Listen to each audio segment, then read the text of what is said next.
Dalawang nasawi sa malaking sunog sa Cainta, Rizal. Mahigit 800 mga pamilya ang nawala ng tirahan. May report si Darlene Kai.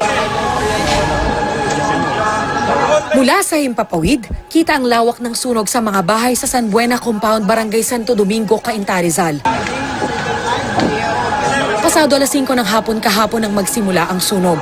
Ayon sa BFP, nahirapan silang apulahin ng sunog na tumagal ng halos 5 oras. Sa type of materials po ng ating mga structure, talaga po mabilis po pagkalat yan because light materials po ang yari ng ating mga residential po.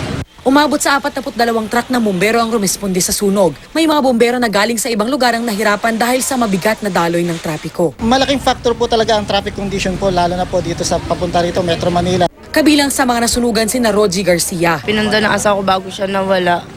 Yung bahay na iniwanan niya para sa mga anak niya. Wala na.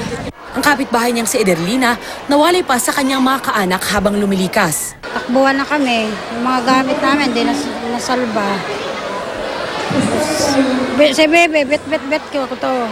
Kung nanay ko, naiwanan ko. Pero di tulad ni Roji at Ederlina, dalawang residente ang hindi pinalad na makaligtas. Nasawi ang 81 anyos na si Maria Rebucas at ang 26 anyos na si John Bel Lorenzo. Posible raw na-trap sila sa kanilang mga bahay. Sa ngayon, inaalam pa kung paano sumiklab ang apoy na tumupok sa humigit kumulang 6 na milyong pisong halaga ng ari-arian.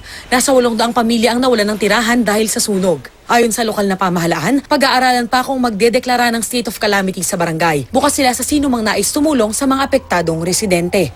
Darlene Kai, GMA News.